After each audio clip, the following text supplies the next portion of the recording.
Հիշում եք ձեզ ասացի, որ 2-3 շաբաթ պետք է Զատկի տոնի առթիվ պետք է ուսումնասիրենք որոշ իրադարձություններ, որը որ տեղի է ունեցել Քրիստոսի խաչելությունից առաջ, թողնելով մի պահ մեր կորինթացիների նամակի ուսումնասիրությունը, հիմա այսօր պետք է ուսումնասիրենք Հովհաննես ավետարանից հատվածը, որը որ ընտրել եմ, Հովհաննես 13-րդ գլուխ 21-ից մինչև 30 համարն է։ Բայց մինչ այդ փոքր պատմեմ, իրադարձությունը, ուրեմն Զատկի տոնից առաջ Հիսուսը իմացավ, որ իր ժամը հասել է, որ ինքը պետք է ելնի հոր մոտ։ Սա հենց վերջին ընթրիքն էր, երբ գինին ու հացը տվեց ու ասաց. «Քանի անգամ էլ որ ուտեք եւ խմեք, սա արեք իմ հիշատակի համար, ինձ հիշելու համար»։ Եվ սրբիչը վերցնելով աշակերտների ոտքերը լվաց եւ ցույց տվեց իր մեծ սիրո դրսևորումը, այնուհանդերձ պատվիրեց, որ նույն սերը ցուցաբերեն մեկը մյուսի հանդեպ, նույն սերը։ Եվ այս ասելով ասաց, որ եթե այս բաները գիտեք, երանելի եք։ Կարդանք 17 համարից եւ անցնենք մեր գլխավոր թեմային։ Եթե այս բաները գիտեք, երանելի եք դուք, եթե դրանք անեք։ Ես ձեզ բոլորիդ մասին չեմ ասում, ես գիտեմ ում եմ ընտրել, այլ որպեսզի գրվածը կատարվի։ Նա, որ ինձ հետ հաց էր ուտում, իմ դեմ իր կրունկը բարձրացրեց։ Այժմվանից ձեզ ասում եմ, լինելուց առաջ, որ երբ լինի, հավատաք, թե ես եմ։ Ճշմարիտ եմ ասում ձեզ, ով ընդունի նրան, ում ես եմ ուղարկում, ինձ է ընդունում, եւ ով ընդունում է ինձ, ընդունում է նրան, որ ինձ ուղարկեց։ Եվ այս ամենը ասելուց հետո մենք տեսնում ենք Տիրոջ տրտմությունը։ Կարդանք 21-ից նաեւ 30 համարը։ Երբ Հիսուսն այս ասաց, խռովեց իր հոգում եւ վկայեց ու ասաց. ճշմարիտ եմ ասում ձեզ, որ ձեզանից մեկը պիտի մատնի ինձ։ Աշակերտներն էլ իրար էին նայում, տարակուսած, թե ում մասին է ասում։ Արդ նրա աշակերտներից մեկը Հիսուսի կրծքին էր փարվել, որին Հիսուսը սիրում էր։ Սիմոն Պետրոսը նրան ակնարկ արեց, որ հարցնի, թե դա ով պիտի լինի, որի մասին ասում է։ Նա էլ Հիսուսի կրծքին հենված ասաց նրան. «Տեր, ով է դա»։ Հիսուսը պատասխանեց. «Նա է, ում այս պատառը թռչելով կտամ»։ Եվ երբ պատառը թաթախեց, Հուդա Սիմոն Իսկարիովտացուն տվեց։ Եվ պատառից հետո սատանան մտավ նրա մեջ, եւ Հիսուսը նրան ասաց. «Ինչ որ անելու ես, շուտով արա»։ Սակայն սեղանի նստածներից ոչ մեկը չիմացավ, թե ինչու այսպես ասաց նրան, որովհետև ոմանք կարծեցին, թե քանի որ Հուդան էր քսակը պահում, Հիսուսը նրան ասաց. «Ինչ որ մեզ այս տոնին պետք է, գնիր, կամ որ նա մի բան տա աղքատներին»։ Նա էլ պատառը առնելուն պես դուրս գնաց եւ գիշեր էր։ Տեքստը բաժանել եմ 4 մասի, ուրեմն գլխավոր միտքը այստեղ կեղծավոր հավատացյալի բացահայտումն է։ Թեման բաժանված է 4 մասի։ Առաջինը Հիսուսի խռովություն ենք տեսնում 21 համարում, Հիսուսի խռովության պատճառը, երկրորդ աշակերտների շփոթված լինելը, խառնաշփոթ էս վիճակը 22-ից 25 համարներում, երրորդը կեղծավորի, այսինքն դավաճանի բացահայտումն ենք տեսնում 26-ից 27 համարներում, եւ չորրորդը տեսնում ենք աշակերտների անտեղյակությունը։ Եկեք մի փոքր խոսանք Հուդայի մասին։ Գիտեք, չէ, որ մինչ օրս քրիստոնյաների մեջ դավաճանության որպես ստոր հոմանիշ օգտագործում են Հուդա անունը։ Մենք անգամ թե հավատացյալ, թե ոչ, ընդհանրապես քրիստոնեական երկրներում Հուդա անունը օգտագործում են որպես դավաճանի մի օրինակ։ Եվ ավետարանի 4 հեղինակներն էլ նրան դավաճան են հենց անվանում, մատնիչ։ Այո, ավետարաներում իրենք զուսպ են իրենց նկարագրություններում, բայց զզվանքով են կարծես արտահայտում, ասելով Հուդա Իսկարիովտացին։ Ասում են, որ նա Կայափա քահանայապետի եղբոր որդին էր, որն էլ ուղարկեց Հիսուսի տեղը ցույց տալու։ Նաև այսպիսի պատմություն կա, երբ Հուդան դավաճանությունից հետո եկավ տուն, այնտեղ նրա կինը այդ ժամանակ հենց հավ էր տապակում, երբ նա ասաց, որ գիտես, պատրաստում եմ ինքնասպան լինել, քանի որ վախենում էր, որ Հիսուսը հարություն է առնելու մեռելներից եւ վրեժխնդիր է լինելու, կինը պատասխանում է հետևյալ ձևով, որ Հիսուսը հարություն կառնի այն ժամանակ, երբ այս տապակած հավը հարություն կառնի ու կշկչալով կթռվռա։ Եվ նույն պահին ասում են, որ հավը հենց դուրս է գալիս հենց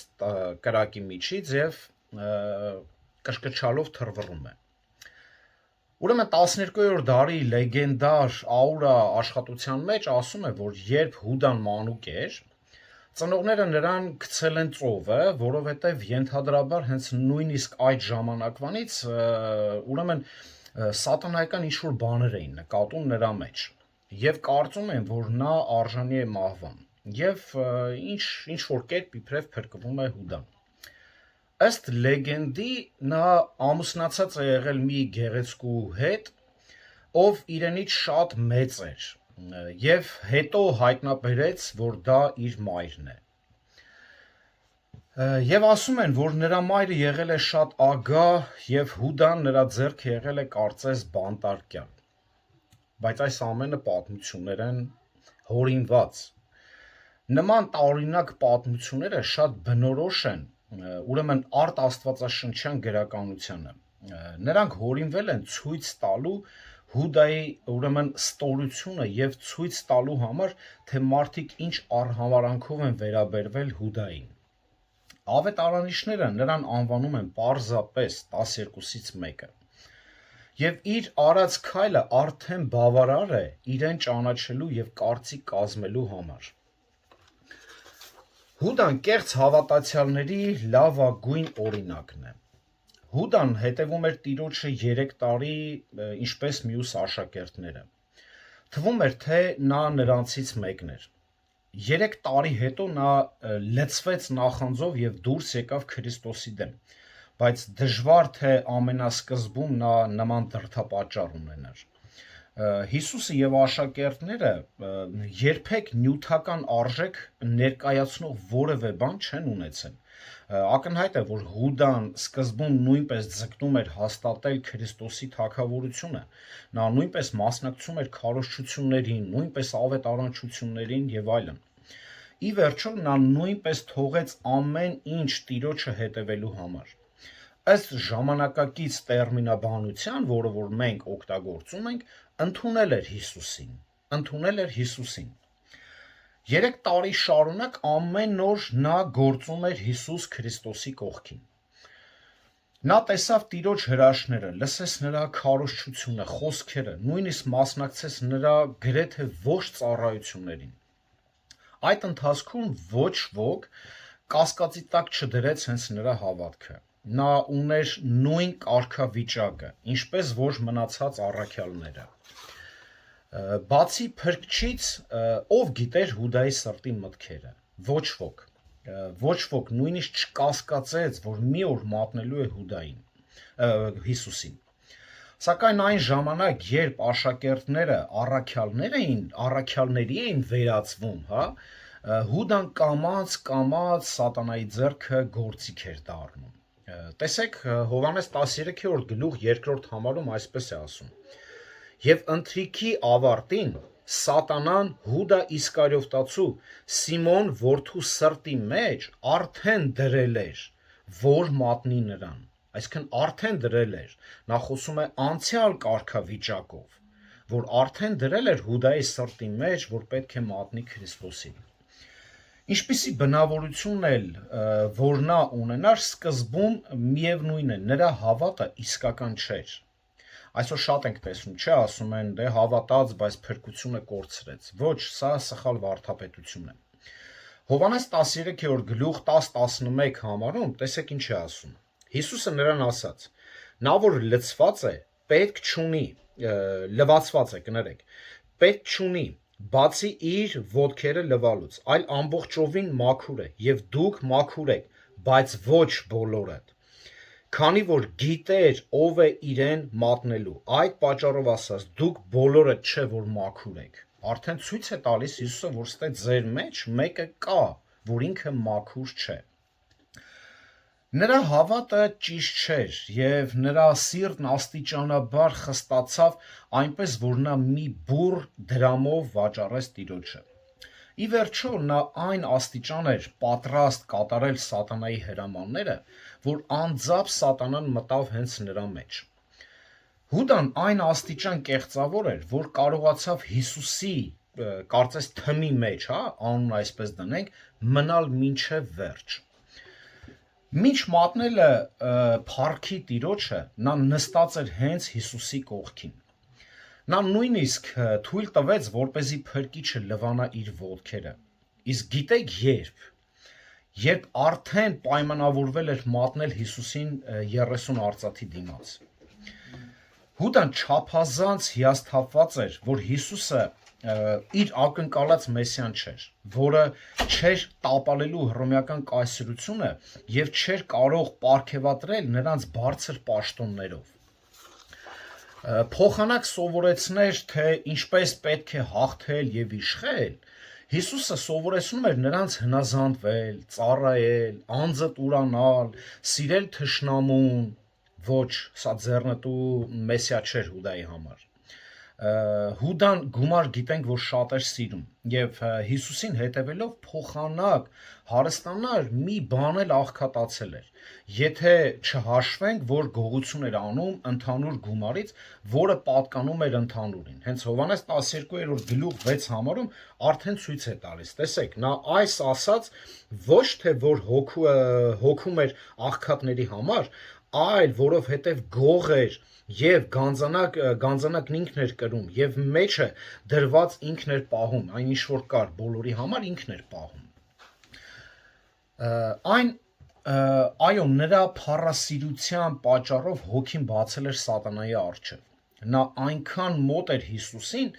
որքան այս էկրանը, որը որ մենք հիմա իրար դիտում ենք, բայց այնքան հեռու էր փրկությունից, որքան որ մեր եւ ձեր միջև տարածությունը, Վլադիվոստոկից մինչև Հայաստան կամ Եվրոպա։ Հիսուսը ասաց, ավելի լավ կլիներ, որ Հուդան երբեք ծնված չլիներ, Մատթեոս 26:24-ում։ Ուշադիր, Հուդան եւ նրա ուխտադրուժ կյանքը լուրջ զգուշացում է յուրաքանչյուրի համար, ովքեր անփութորեն են դավանում հավատքը Հիսուսի հանդեպ։ Այն մարդը, ով դրական է արձագանքում ավետարանին, ուշադիր դրական է արձագանքում ավետարանին, սակայն անում է դա ոչ ամբողջ սրտով, վտանգ է սպառնում նրան։ Նա կարող է կորել եւ հայտնվել հավիտենական անեծքի մեջ։ Հուդան հենց սրա ապացույցն է։ Յուրաքանչյուր հնարավորության դեպքում Հիսուսը զգուշացնում էր Հուդային, որ ապաշխարի եւ փրկվի, սակայն ամեն անգամ Հուդան մերժում էր։ Հուդան բազմիցս անգամ լսել էր Քրիստոսի քարոզները, սակայն հրաժարվում էր թողնել իր մեղքը եւ եսասիրությունը։ Հիսուսի խոսքերը Հովհաննես 13-րդ գլխում խորհրդանշում են նրա վերջին սիրո կոչն այս մարդուն։ Բայց երբ ամեն ինչ վերջացավ, փրկչի ողորմած խնդրանքը դատապարտեց Հուդայի հենց խստացրած սիրտը։ Կարդանք 13-րդ համար առաջի 21-րդ համարը, 13-րդ գլուխ։ Երբ Հիսուսն այս ասաց, խռովեց իր հոգում եւ վկայեց ու ասաց. ճշմարիտ եմ ասում ձեզ, որ ձեզանից մեկը պիտի մատնի ինձ։ Եթե ուշադիր նայում եք խոսքերին, ձեզանից մեկը պիտի մատնի ինձ։ Այսինքն մատնողը մեր մեջ է, մեզանից է մատնողը։ Սա գիտեք ինչ ցավալի արտահայտություն է։ Պատկերացրեք, թե որքան անսպասելի էր դա հենց աշակերտների համար, բացի Հուդայից։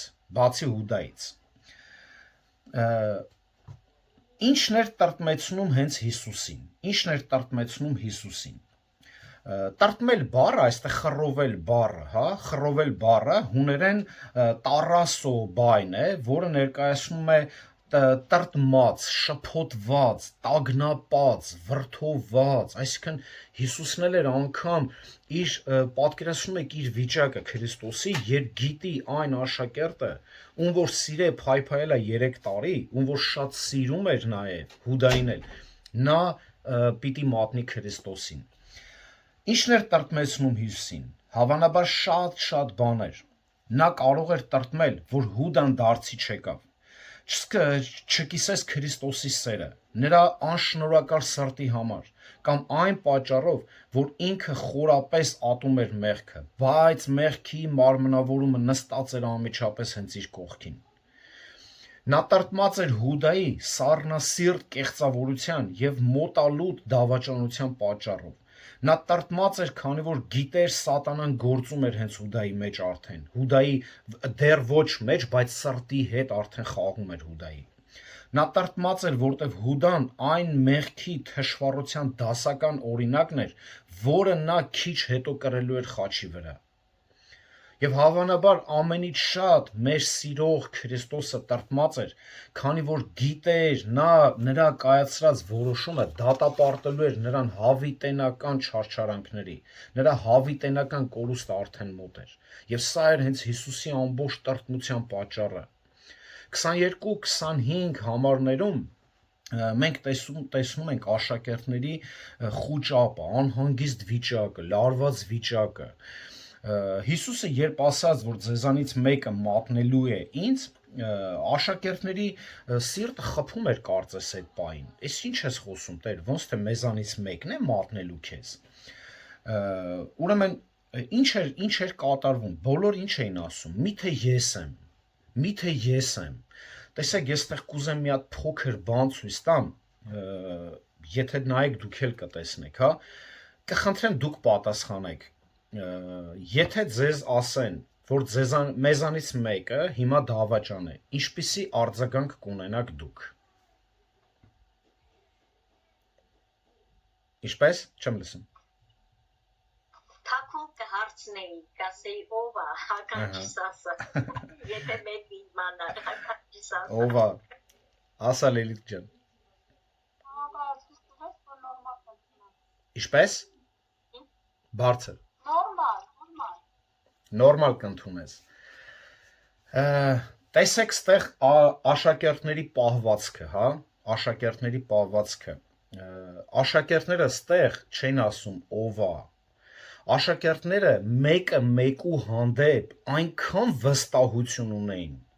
որ իրա վրա ավելի շատ էր կասկածում, քան իր եղբոր վրա։ Դրա համար բոլորն ասում են՝ միթե ես եմ։ Պատկերացնում եք ստեղ աշակերտների փոխված վիճակը, աշակերտների իրական դարձ ապրած աշակերտների վիճակը, որը որ տեսեք մենք էլ հավանաբար այսօր կասենք բանն է, Սոֆյանն է, Մարտունն է, Լիլիթն է, Էդոնն է, բայց տեսեք նրանց մոտեցումը ինչպես են, նրանք մեկը մեկում սիրում եւ վստահում։ Դրա համար ոչ մեկ դիմացինի վրա չէր կասկածում, այլ կասկածում էր անձամբ իր վրա եւ այդ թվում Հուդան ոչ թե Հուդան անկեղծ սրտից ասաց, Տեր միթե ես եմ, այլ պարզապես կրկնեց աշակերտների ասածը, Տեր միթե ես եմ։ Եվ Հիսուսը պատասխանեց, ցույց տվեց, որ Տերը գիտի հենց նրա սիրտը, ասելով, որ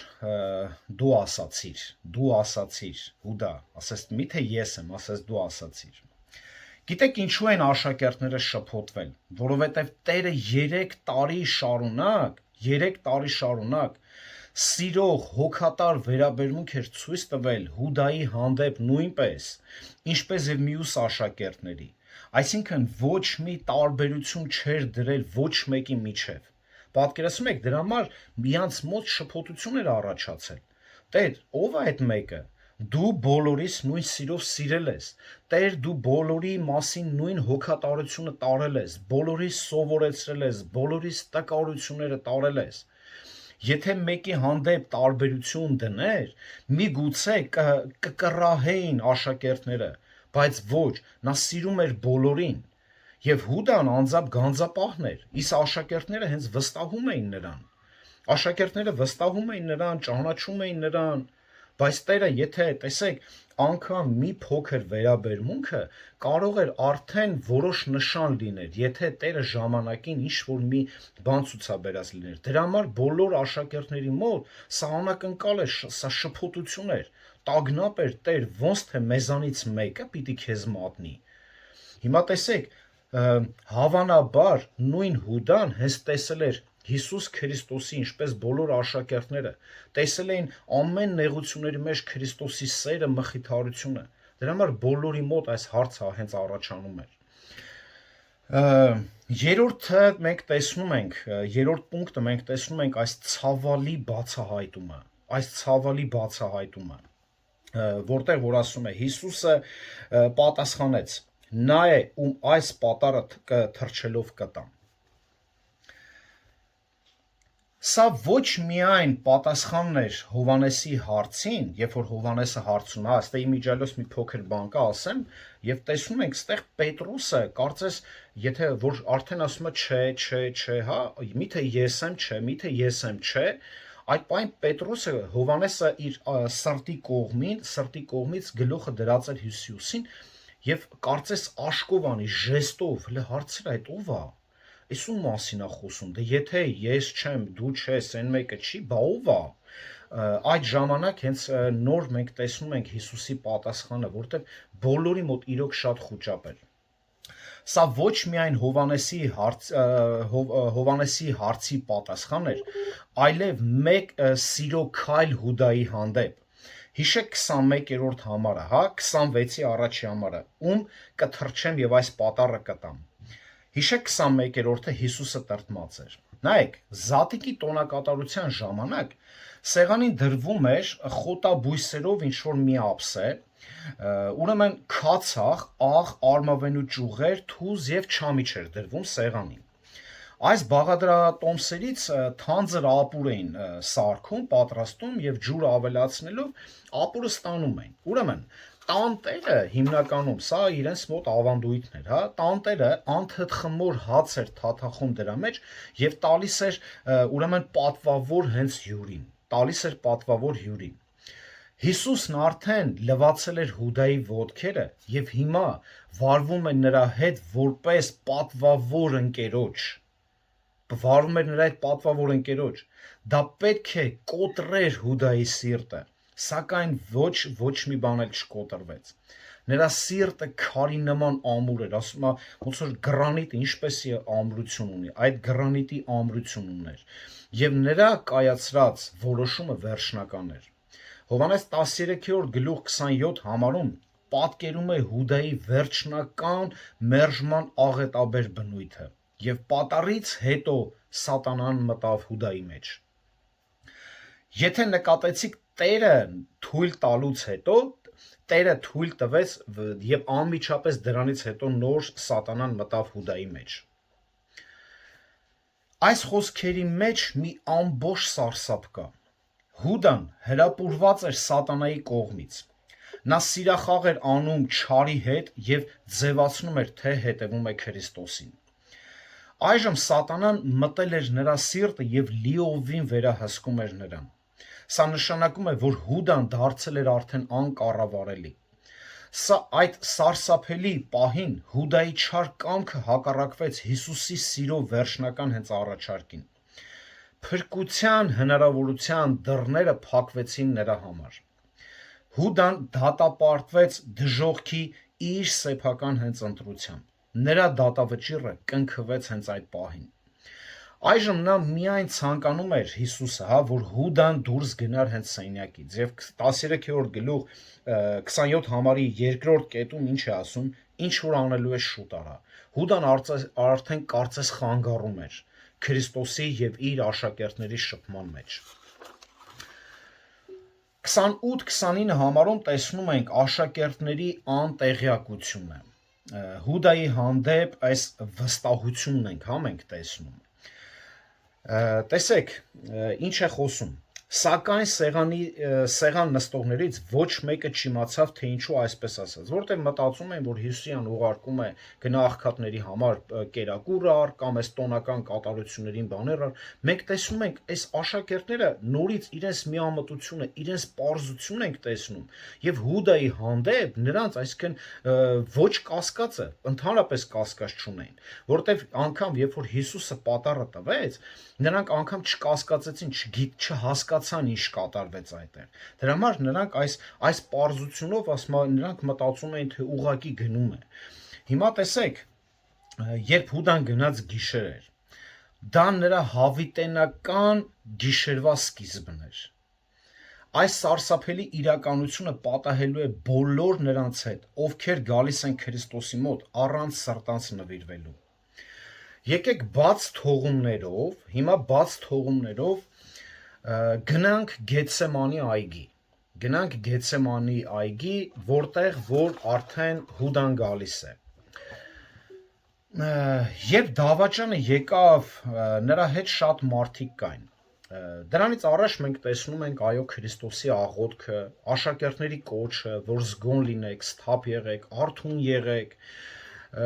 Այս ամենը քարոզելուց հետո, Քրիստոսի աղոթքից հետո մենք տեսնում ենք, որ դավաճանը եկավ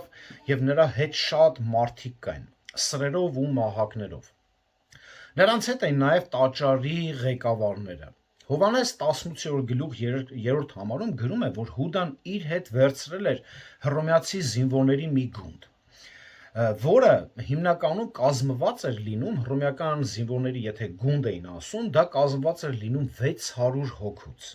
Պատկերացնում եք, 600 հոգի մենակ զինվոր էր եկել Հիսուսին բռնելու համար։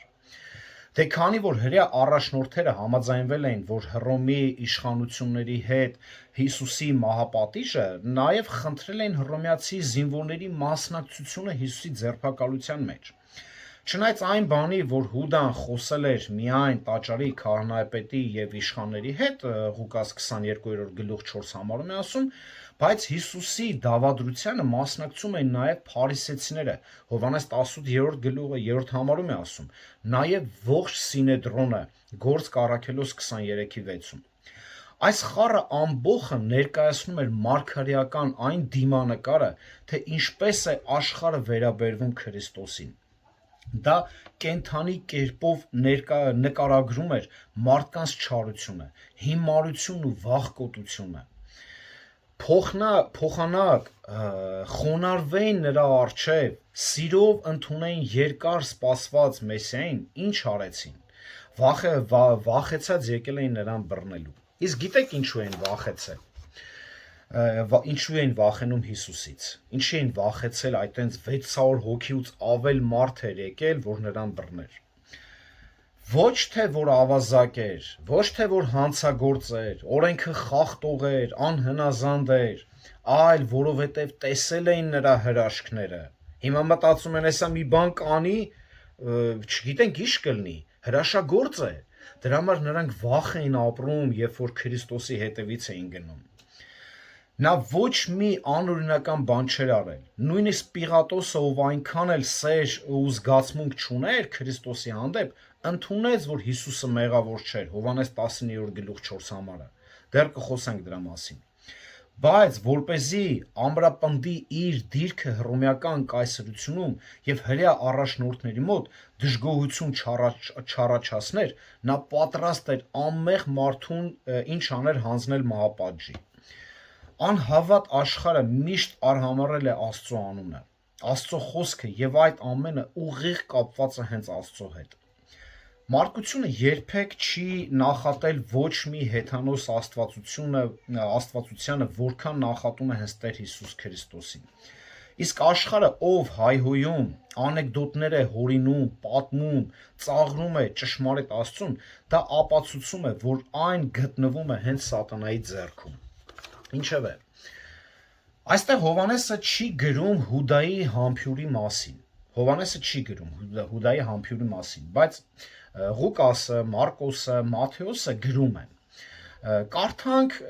Մատթեոս ավետարան 26-րդ գլուխ, ուրեմն 47-ից 50 համարի առաջին մասը։ Եվ միշտ նա դեռ խոսում էր, ահա Հուդան 12-ից մեկը եկավ եւ նրա հետ գլխավոր քահանաների եւ ժողովրդի ավագների կողմից մի մեծ բազմություն սրերով ու մահակներով, արդ նա որ պիտի մատներ նրան, նախապես նշան էր արել, տվել նրանց եւ ասել. ում որ համբուրեմ նա է, բռնեցեք նրան։ Եվ անմիջապես մոտեցավ Հիսուսին եւ ասաց. ողջույն վարդապետ, եւ համբուրեց նրան։ Եվ Հիսուսն ասաց նրան. ընկեր, ինչի համար եկար։ Այն ժամանակ մոտեցան, ձեռք բարձրացրեցին Հիսուսի վրա եւ բռնեցին նրան։ Զինվորներից շատերը հավանաբար չէին ճանաչում Հիսուսին, մանավանդ որ մութ էր։ Այդ պատճառով էլ ասաց, որ ում որ համբուրեմ, բռնեցեք նրան։ Համբույր բառը գալիս է փիլեո բայից, որը նշանակում է հատուկ հարգանք եւ համակրանք։ Մերձավոր արևելքում դա հարգանքի հենց նշան էր։ Հուդան կարող էր ուրիշ կերպով ցույց տալ Հիսուսին, չէ, ոչ թե հենց համբուրով։ Օրինակի համար գար հենց կոնկրետ մատով ասեր հեսա հենց ինքն է, բայց նրա նողկալի այս դրսևորումը ցույց է տալիս, որ Հուդան որոշել էր մինչև վերջ ձևացնել, որ ինքը անմեղ է եւ սիրում է Հիսուսին եւ աշակերտներին։ Դժվար է պատկերացնել, բայց Հուդայի նման մարդը կարող էր այդքան զզվելի ձևով դավաճանել մեկին, ով 3 տարուց ավել սեր էր ցուցաբերել, սիրով սովորեցրել էր հենց Հուդային, եւ շատ լավ ու հրաշալի օրեր էին ունեցել իրար հետ մեկտեղ, նաեւ նեղություն եւ հալածանք, բայց վստահաբար կարող ենք ասել, որ այդ նեղությունների մեջ Հուդան անձամբ զգացել էր Քրիստոսի սերն ու մխիթարությունը։ Բայց քանի որ սատանան Հուդայի մեջ էր, նա ամոթ չուներ, նա ստորության դրսևորման մեջ էր գտնվում այդ պահին։ Հիսուսին շատ ցավ պատճառեցին, գիտենք, հռոմեացի զինվորները եւ ծեծում էին, խաչում էին, բայց Հուդան ավելի մեծ ցավ եւ տանջանք հասցրեց Հիսուսին, քանի որ նա իր աշակերտն էր եւ մտերիմ ընկերը, ում հետ ընկերություն էր անում եւ կիսում էր իր ճշմարտությունը։ Անհնար է պատկերացնել այն, ինչ զգաց Տերը։ Այո, մենք կարող ենք որոշ բառեր արտաբերել, բայց մենք չենք կարող զգալ այն բանը, ինչ Տերն էր զգում։ Երբ Հուդան համարձակորեն մատնեց նրան եւ ասաց. «Ռաբի» եւ համբուրեց նրան։ Մենք էլ կա, չէ, ունենք այս խոսակցությունը, երբ որ ասում ենք այ մարդ ուրիշը որ վիրավորածներ այդքան չի նեղվի, բայց եղբայրս, քույրս, բարեկամս, ընկերս, տեսեք, սակայն Հիսուսը վշտացավ ոչ թե իր, այլ նրա համար որպես մի ողորմելի մարդու, որ այնքան էր կլանված իր ագահության, ինքնասիրության մեջ, որ այդքան ցածրացավ դավաճանելով իր սիրելի ընկերոջը Քրիստոսին, որ որևէ երբևէ ունեցել էր կամ կարող էր ունենալ։ Կարող էր Քրիստոսի նման ընկեր ունենալ, թե Հուդան կամ թե ինչ-որ մեկը։ Այս փաստը, որ Հուդայի վերջին հանդիպումը Հիսուսի հետ համբուրով էր, դա դառը հեգնանք էր։ Սա կոչվում է մահվան համբյուր։ Մահվան համբյուրը, եւ հենց այսօր ուզում եմ մեր քարոզը վերնագիրը հենց սա էլ դնեմ, մահվան համբյուրը։ Մահվան համբյուր էր ոչ թե Հիսուսի, այլ Հուդայի համար։ Այդ համբյուրը նախորոք ծրագրված նենք համբյուր էր։ Հիսուսի ժամանակներում տղամարդկանց համբյուրը մշակույթի մի մասն էր կազմում։ Ստրուկները երբ ինչ-որ սխալ բան էին անում, ուրեմն համբուրում էին իրենց տերերի ոտքերը, խնդրելով նրանց ներողություն, ներողամտությունը։ Խորը ակնածանք էր նաև ցուցաբերում, երբ ինչ-որ մեկը համբուրում էր իր վերադասի շորերի ծայրը, շորի ծայրից բռնում համբուրում են։ Աշակերտները համբուրում էին իրենց ուսուցիչների ձեռքերը որպես հարգանքի նշան։ Սա ոչ միայն առաքյալների մասին, մարդիկ, ովքեր ունեն ուսուցիչներ կամ մեկը աշակերտներ։ Բայց գրկախառնվելը եւ այտը համբուրելը, թուշը համբուրելը, կապվածության, ջերմ սիրո եւ մտերմացության նշան էր։ Այնպես էին ողջունում ամենամտերիմ ընկերներին։ Մենք էլ ունենք, չէ՞, հայերս էդի լավ հասկանում են գոնե։ Այնպես որ Հուդայի համբուրը դարձավ նրա ամենաառհամարական հենց արարքը, իբրև մոտենալով Քրիստոսին, հարգանքով, սիրով իբրև, պատկերացնում եք, իբրև ամենամտերիմ մարդու։ Նա կարող էր համբուրել ձեռքը, կամ կարող էր համբուրել հենց հանդերձի եզրը, բայց փոխարենը նա ընտրեց ձևացնել, որ շատ մտերիմ է Հիսուսի հետ։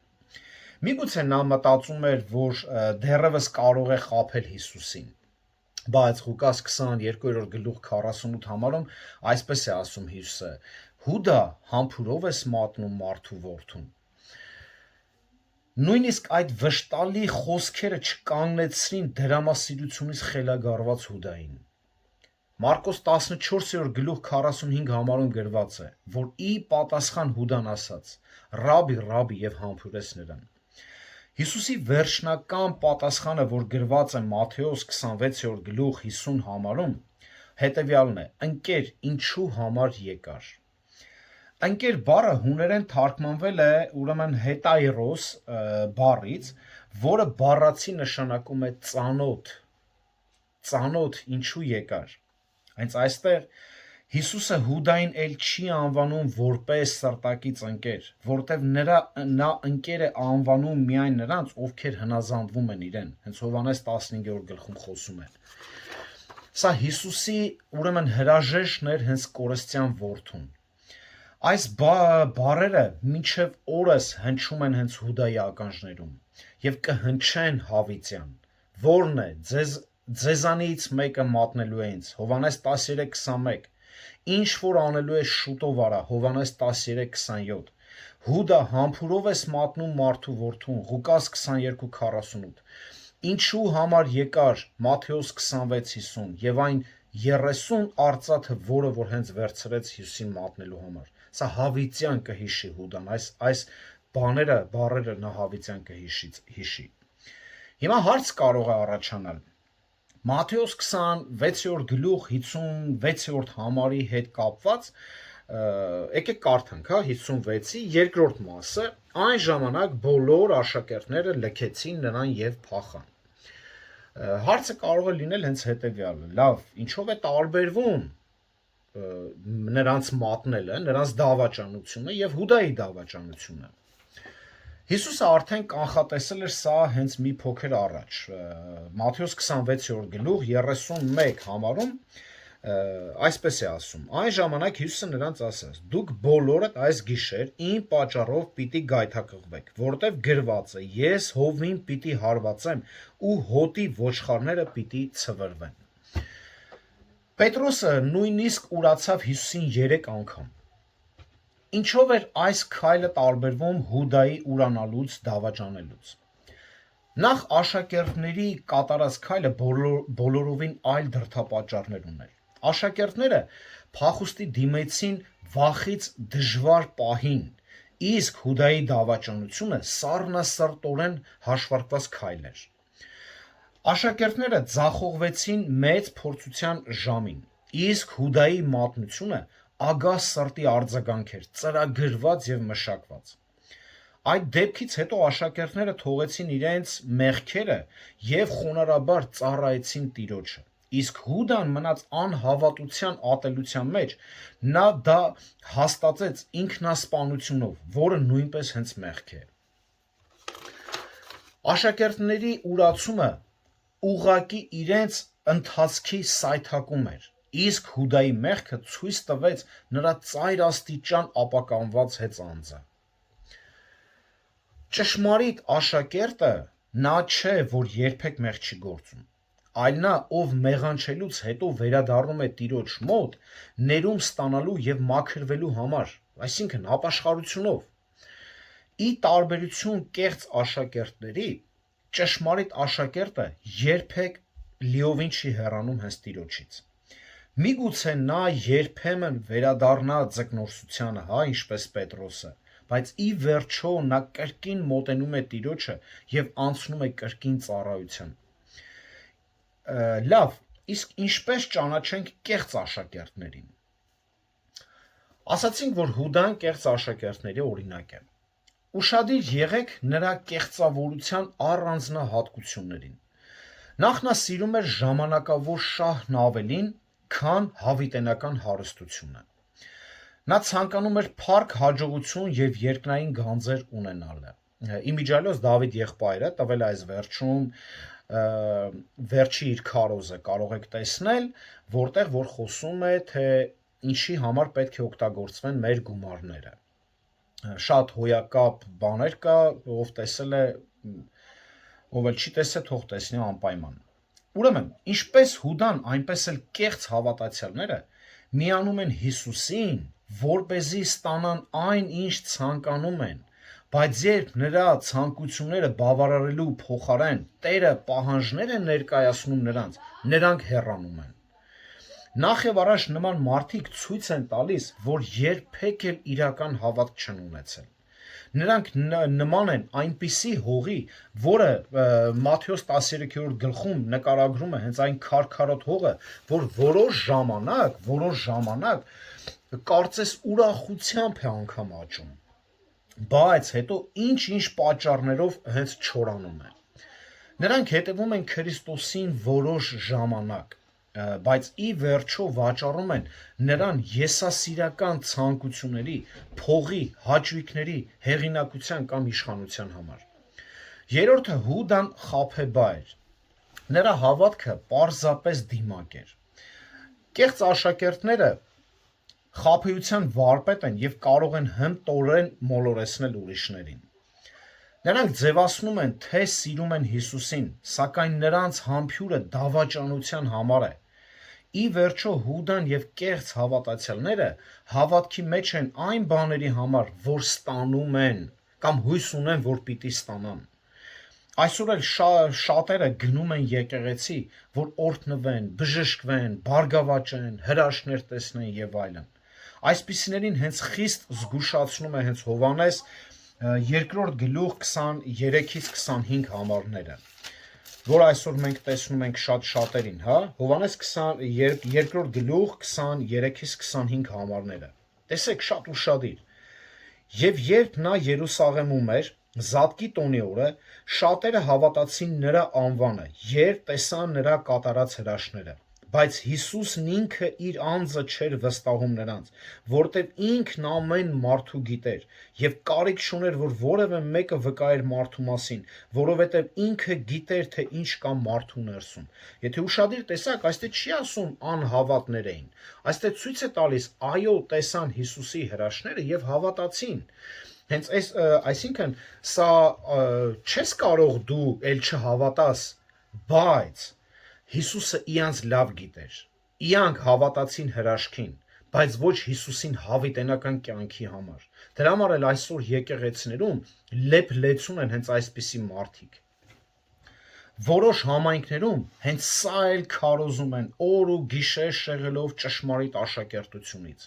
Որն է նրանց քարոզի վերնագրերը։ Վերնագրերից արդեն կարողանում ես տեսնել, որ սրանք հենց այս մարդիկ են, ովքեր որ հավատում են, բայց Հիսուսը նրանց չի հավատում։ Բնագրում գրված է հենց Հիսուսը նրանց չի հավատում։ Այստեղ գրված է Հիսուսը նրանց չի վստահում։ Ովքեր են վերնագրերը, հրաշք, տեսիլք եւ այլ, այս սրանք այս ամբողջը ցույց է տալիս, որ այս մարդկանց հենց ձևավորում են կեղծ աշակերտության մեջ։ Բայց այսպիսիների վախճանը փրկին, ինչպես այսպիսիների վախճանը այնպիսին է, ինչպես որ Եսավը վաճառեց, չէ, իր անդրանիկությունը մի աման կերակուրով, այսպիսիներն էլ հենց կվաճառեն Քրիստոսին,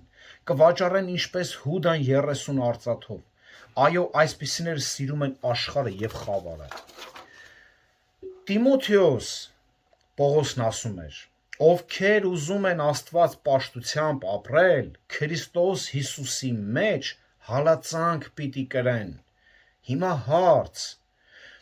Տիմոթեոսներ, ձեզ գրավում է այս արտահայտությունը, որ դուք Քրիստոսի համար պիտի հալածակ կրեք։ Այս սկզբունքը ձեզ գրավում է, այսպիսի կյանքը ձեզ գրավում է, թե տրտմեցնում է։ Ցավն այն է, որ այսօր Հուդայի նման մարդիկ մեծ բազմություն են կազմում։ Նրանք արտաքնապես նման են աշակերտների, նրանք խոսում են աշակերտների նման, նրանք երգում են աշակերտների նման, հավաքվում են կիրակի օրերը աշակերտների նման, բայց նրանք նվիրված չեն Տիրոջը եւ այդ իսկ պատճառով ընդունակ են դավաճանության հենց ամենաստոր տեսակին։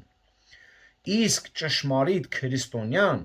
կարող է մի պահ վախենալ Տիրոջ համար, բայց երբեք հոժարությամբ չի վաճառի Քրիստոսին։